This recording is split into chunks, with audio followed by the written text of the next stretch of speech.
salaam di nuyu ku nekk si turam ak santam rawatina sama mbokk diaspora bi nga xam ne kenn du ñoom ñàkk jëriñu affaire yi métti na waaye teewul yéen a ngi ci xëcc too bàyyi rek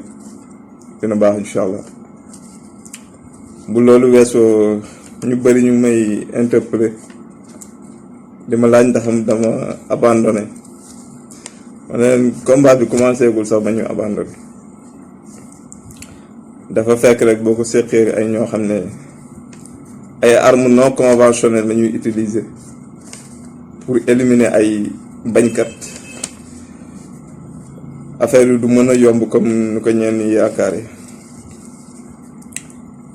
waaye teewul ñu ngi aj suñu garde continuer combat bi de belle manière ndax bu fekkee da nga ko séq ay ñoo xam ne ci politique si la ñu xëy di ci gont si la ñu fanaan ñoom lépp li leen yittal rek mooy nan la ñu def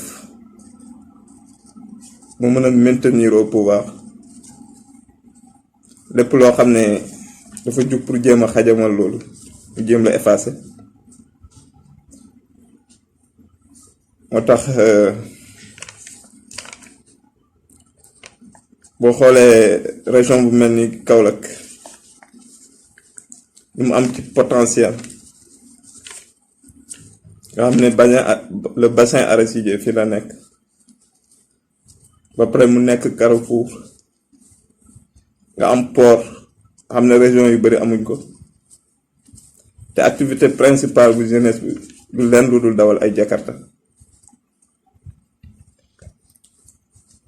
et pourtant ñu ngi jël ay milliards du ko dugal ci yeneen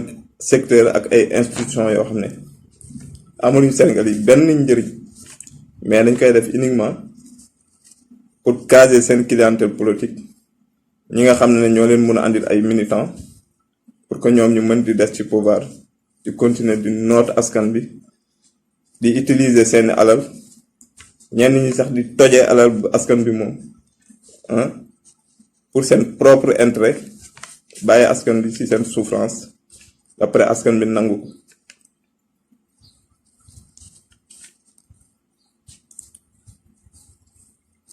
teg ci ay puissances étrangères yu mel ni France nga xam ne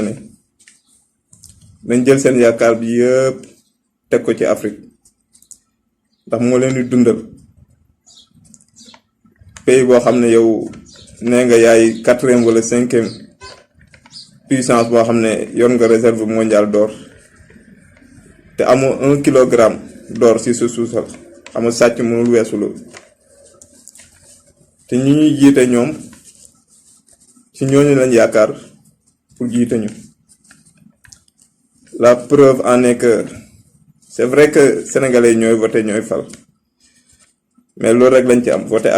voté dem jël seen carte voté loolu rek lañ ci am. mais ñi leen jiite ju ñooñu ñoo leen di diriger ñooñu ay ordre lañ leen di jox ñuy exécuter ordre yooyu la preuve en est que Macron bu xëyoon suba ne président Sall dama la soxla Élysée bu xëyee jël suñu avion taal suñu kérosène dem wuyu ci Macron une triste réalité